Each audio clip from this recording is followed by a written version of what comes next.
Selamat sore semuanya. Salam sejahtera bagi kita semua. Di sini kami kelompok 4 akan mempresentasikan hasil kerja kelompok kami. Nah, sebelum kami mempresentasikannya, kami akan memperkenalkan diri dulu. Yang pertama, saya sebagai penanggung jawab, Deutari. Yang kedua, Agrimia. Yang ketiga, Siti Handayani. Yang keempat, Dewi Kristina. Yang kelima, Natasha. Dan yang keenam, Yati Pratiwi. Baiklah, berikut hasil presentasi kami. Baik, di sini kami akan mempresentasikan modul 4, yaitu melaksanakan perbaikan dalam pembelajaran. Nah, pentingnya perbaikan dalam pembelajaran itu, yaitu akan membawa pengaruh positif terhadap penguasaan peserta didik. Nah, dalam melaksanakan perbaikan ini, kita tentunya harus mengetahui perbedaan peran guru sebagai pengajar dan pelaksana PTK. Yang pertama, peran guru sebagai pengajar, serta sebagai pengajar dan peneliti. Sebagai guru, tentu sudah paham dengan tugas-tugasnya. Dan dalam tugas ini, yang pertama adalah tahap persiapan. Di dalam tahap persiapan, peran guru sebagai pengajar hanya mempunyai tujuan menyampaikan apa yang tertuang dalam kurikulum dari setiap mata pelajaran. Sedangkan peran guru sebagai peneliti bertujuan hanya menyampaikan materi, tetapi ditambah dengan tujuan untuk memperbaiki proses belajar. Yang kedua, dalam penulisan materi, guru sebagai pengajar hanya menulis pokok bahasannya saja, sedangkan sebagai peneliti, guru harus merinci setiap materinya. Kemudian, guru sebagai pengajar hanya menggunakan media dan sumber belajar seadanya saja, tetapi guru sebagai peneliti harus merancang media atau alat peraga dan sumber belajar secara cermat, bahkan bila perlu mencari sumber lain yang lebih baik dari yang sudah ada. Kemudian, dalam pembuatan rencana pembelajaran atau RP, sebagai pengajar, guru hanya menuliskan langkah-langkah pembelajaran dalam beberapa poin saja, lengkap dengan pertanyaan yang akan diajukan dan harus sesuai dengan metode yang dipakai. Dan yang terakhir, dalam kegiatan evaluasi guru sebagai pengajar hanya mencantumkan deskripsi dari tes yang diberikan dan alat ukurnya, hanya dalam jumlah yang terbatas. Sedangkan guru sebagai peneliti mencantumkan butir-butir soal yang akan diberikan, membuat lembar observasi menggunakan alat ukur yang dapat memberikan informasi yang menyeluruh dan komprehensif selama proses pembelajaran.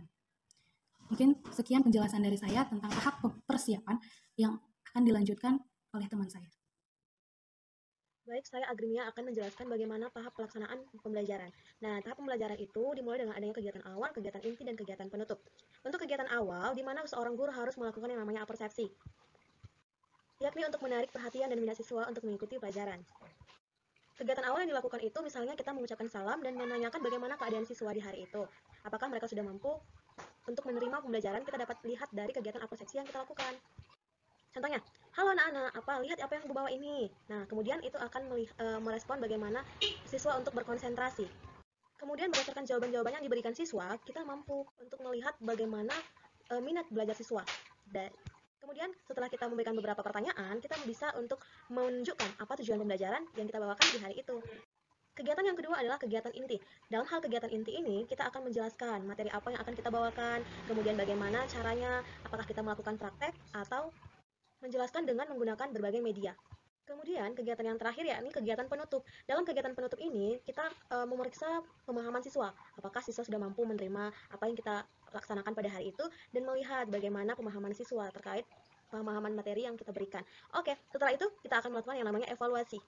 Kegiatan evaluasi ini kita bisa lihat bahwasanya sejauh mana siswa sudah mampu menerima dan memahami materi-materi yang kita sampaikan. Jadi kita bisa melihat bagaimana respon dari siswa terhadap materi yang disampaikan. Misalnya kita memberikan sebuah tes, kita bisa lihat sejauh mana siswa tersebut mampu menjawab sebuah tes tersebut. Atau misalnya kita memberikan tugas, jadi kita bisa lihat sejauh mana siswa menjawab tugas-tugas yang kita berikan sesuai dengan konsep yang kita sampaikan di kelas. Jadi setelah kita melakukan sebuah tes sebagai alat ukur, kita bisa melihat sejauh mana siswa itu mampu dan kita bisa melakukan tindak lanjut atau yang disebut dengan evaluasi.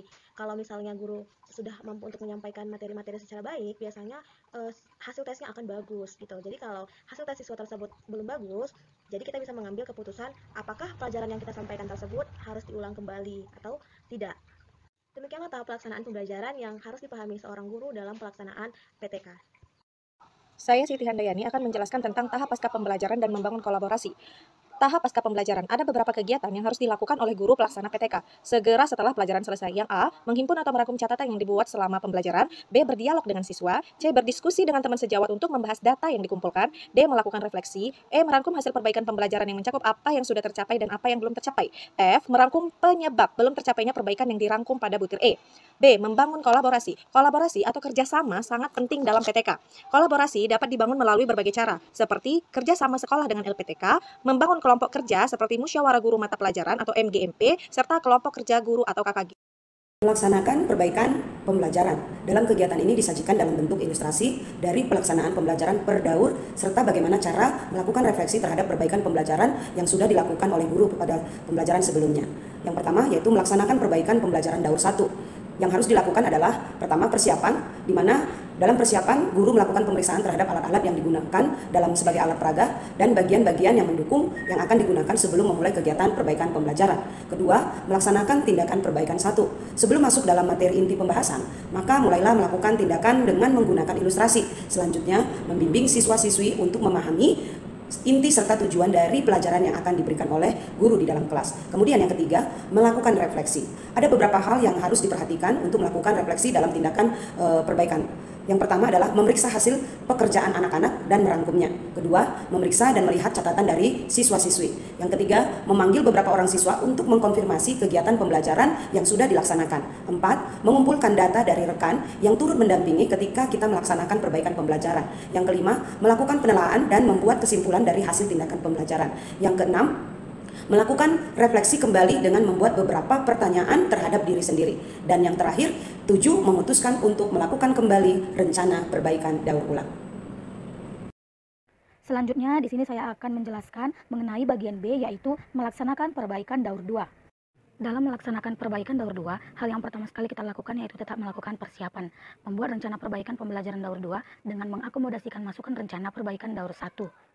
Adapun tujuan dari perbaikan daur 2 yaitu fokus kepada tujuan yang belum tercapai dalam perbaikan daur 1.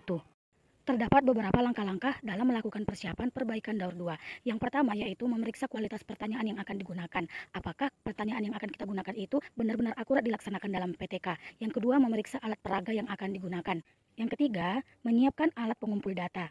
Yang keempat, memeriksa kembali skenario pembelajaran sebelum memulai PTK. Yang kelima, mempersiapkan kesiapan teman sejawat untuk membantu kita dalam melaksanakan PTK.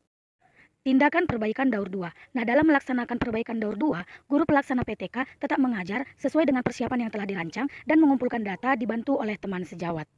Nah, jadi dalam melaksanakan tindakan perbaikan daur 2, apa yang telah dirancang dalam persiapan tadi, itulah yang akan diterapkan di dalam melaksanakan PTK tindakan daur 2.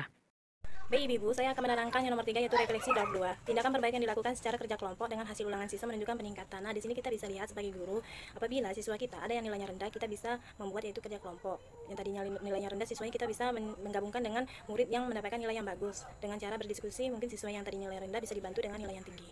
Jadi mereka akan mendapatkan nilai yang lebih baik lagi. Meskipun target sudah tercapai, ternyata masih banyak siswa yang belum mendapatkan kesempatan menjawab.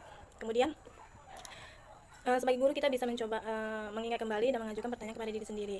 Caranya seperti yang A, mengapa tidak semua siswa mendapatkan kesempatan menjawab pertanyaan?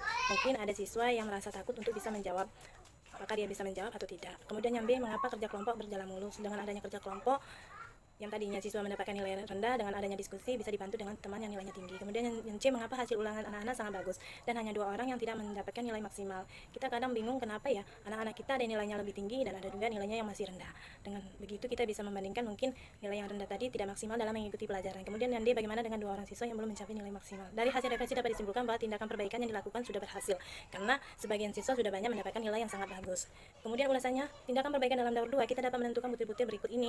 Nomor 1, tindakan perbaikan sangat tergantung dari rencana perbaikan yang telah dirancang sebelumnya. Yang kedua, sebelum melaksanakan tindakan guru harus melakukan persiapan akhir. Yang ketiga, sesungguhnya komitmen dan kerja keras guru sangat menentukan keberhasilan tindakan perbaikan. Kemudian yang keempat, pada waktu pelaksanaan tidak jarang terjadi bagian-bagian tertentu. Nomor 5, peran kolega teman sejawat sangat penting dalam membuat guru lebih percaya diri. Nah, di sini kita juga perlu teman sejawat untuk berdiskusi supaya anak didik kita bisa mendapatkan nilai yang lebih baik lagi. Nomor 6, kejujuran guru dalam melihat diri sendiri ketika melakukan refleksi sama menentukan kualitas perbaikan pembelajaran yang telah diupayakan. Nomor 7, kemampuan guru menyimpulkan hasil perbaikan sangat ditentukan oleh data. Demikianlah presentasi dari kelompok kami, kelompok 4, modul 4. Kurang dan lebihnya kami mohon maaf, saya sudahi dengan Assalamualaikum warahmatullahi wabarakatuh.